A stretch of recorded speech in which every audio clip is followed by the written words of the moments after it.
O voo Jejué 2216 era operado por um Boeing 737-800 de prefixo Hotel Lima 8088. Seu ponto de partida foi o Aeroporto Internacional de Suvarnabhumi, a capital da Tailândia, em Bangkok, e tinha como destino o aeroporto de Muan, na Coreia do Sul. Esse 737 tinha pouco mais de 15 anos de operação, tendo voado pela primeira vez em agosto de 2009, ainda sob os cuidados da irlandesa Ryanair. O capitão, incumbido de conduzir a aeronave até a Coreia do Sul, era um piloto que somava quase 6 anos na empresa, voando pela companhia coreana desde 2019 e acumulando mais de 6.800 horas de experiência. Ao seu lado, o primeiro oficial também não era nenhum novato, somando mais de 1.600 horas de voo ao longo da sua carreira. Somando um total de 175 passageiros, os mesmos eram em sua maior parte provenientes da Coreia do Sul, mas havia 2 tailandeses a bordo. De acordo com o que foi relatado pela imprensa local, a maioria dos passageiros estavam voltando de uma excursão realizada na capital tailandesa na época do Natal. Vale ressaltar que Bangkok é uma cidade com grande apelo turístico, recebendo visitantes de todas as partes do mundo durante o ano todo. A madrugada no aeroporto de Suvarnabhumi seguia tranquila quando a aeronave deixou o portão de embarque às 2h11 da manhã no horário local para taxiar até a pista 02R. Às 2h28, a aeronave decolava pela última vez. Nada indicava que aquele seria um voo marcado por um desastre, já que as autoridades tailandesas não registraram qualquer anomalia durante todo o voo. O plano era um voo rotineiro até Muan, mas o destino reservava algo diferente. Às 8h57 do horário local da Coreia do Sul, enquanto a tripulação se preparava para pousar, um alerta ecoou nos fones de ouvido, chamando a atenção dos tripulantes para o risco de colisão com aves. A partir desse momento, não demorou muito para que fosse emitido um pedido de socorro e a tripulação entrou em processo de pouso de emergência por volta das 9h.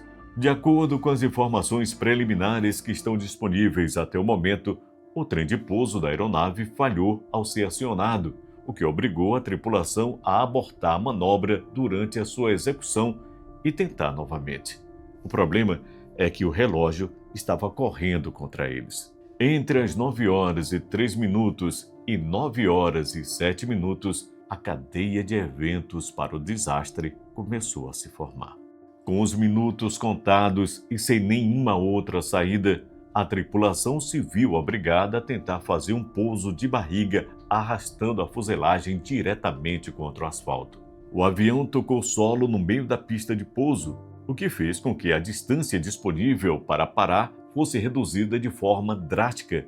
Imagens registradas no aeroporto capturaram a aeronave deslizando, já totalmente sem controle, até colidir brutalmente contra uma barreira de concreto, no ponto onde ficava o sistema de pouso por instrumento do aeroporto.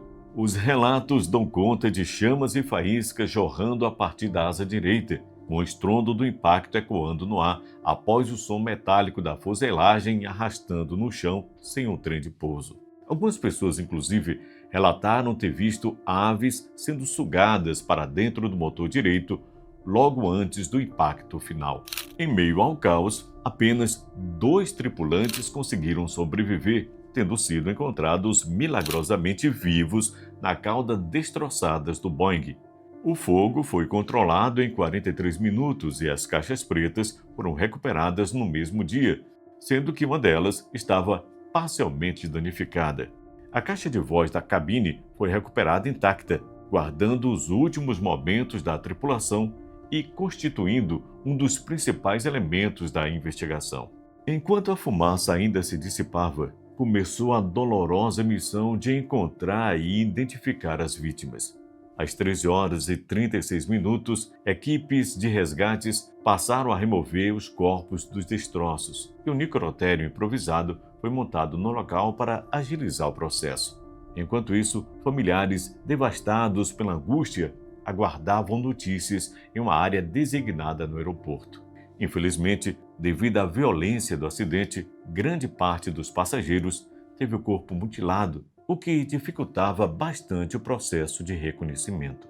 As investigações acerca do acidente do Jejué 2216 ainda não foram concluídas, por isso não é possível concluir ou tirar conclusões precipitadas sobre esse desastre. O que aconteceu de fato para a aeronave ter esse triste destino, só podemos confirmar assim que o relatório oficial completo sobre o caso for divulgado pelos órgãos investigadores. De qualquer forma, o chefe de bombeiros da Coreia do Sul revelou em uma entrevista de imprensa que uma combinação de condições climáticas adversas e a presença de aves nos arredores do aeroporto pode ter contribuído com os desfechos trágicos daquele dia. No entanto, cabe destacar que o clima no momento do acidente estava longe de ser hostil, já que não havia muito vento e não estava chovendo. A visibilidade, de acordo com informações publicadas por diversas fontes, era considerado ideal para um pouso seguro. O alerta feito pela Torre de Controle de Tráfego Aéreo do Aeroporto Internacional de Muan quanto à presença de aves não é nenhuma novidade na região. Isso porque Muan possui uma das maiores taxas de colisões com aves entre os aeroportos da Coreia do Sul. Ainda que os números por si só não sejam assim tão alarmantes, a taxa de incidentes envolvendo aves em Muan chega a 0,09% dos voos.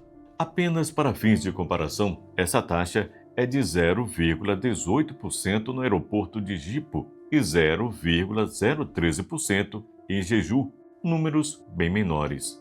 De acordo com especialistas, o aeroporto de Muan foi construído em uma área conhecida pela sua biodiversidade e riqueza natural. Além disso, a urbanização excessiva dos arredores do aeroporto, bem como os danos causados pelas mudanças climáticas, fazem com que as aves alterem suas rotas migratórias, passando a habitar a região de forma permanente. Em 27 de janeiro de 2025, um relatório preliminar trouxe uma revelação crucial. Restos de aves foram encontrados em um dos motores do 737, recuperada entre os destroços carbonizados no local do acidente. Essa descoberta reforçou a hipótese inicial de que a colisão com pássaros pode ter sido um dos fatores determinantes para a tragédia. Quanto à barreira na qual a aeronave se chocou no final da pista, as autoridades coreanas explicaram que a estrutura de concreto abrigava um localizador que auxiliava os pilotos durante o momento do pouso. Com 4 metros de altura, a barreira ficava localizada a 251 metros do final da pista, sendo coberta com terra para deixar o localizador mais nivelado possível. Apesar de já ser relativamente comum, a estrutura vem sendo bastante questionada por alguns especialistas que apontam que uma área de escape livre pode minimizar a gravidade de acidentes como esse. Os acidentes envolvendo o voo US Airways 1549 e o voo Jeju 2216 guardam algumas semelhanças importantes, especialmente no que diz respeito à colisão com aves. O US sofreu um incidente com gansos logo após a decolagem, causando a falha simultânea de ambos os motores. Naquela ocasião, o capitão Sullenberg, conhecido como Sully, usou toda a sua experiência para fazer um pouso de emergência no rio Hudson, salvando as 155 pessoas a bordo. A habilidade do piloto, seu treinamento e sua calma diante do incidente foram fundamentais para o sucesso daquela operação, que ficou marcada na história da aviação. Mais do que isso, o voo acabou se tornando um caso de estudo sobre como o piloto pode usar suas habilidades e tranquilidade para lidar com um desastre iminente. Por outro lado, infelizmente, o voo da Jeju 2216 não terminou da mesma forma, e neste momento só nos resta aguardar o relatório oficial e pelos detalhes que ele poderá nos fornecer. Eu vou ficando por aqui, mas antes de ir embora, deixe em tela o vídeo onde eu conto o desastre do voo Gol 1907. Clique nele que nos vemos lá em poucos segundos.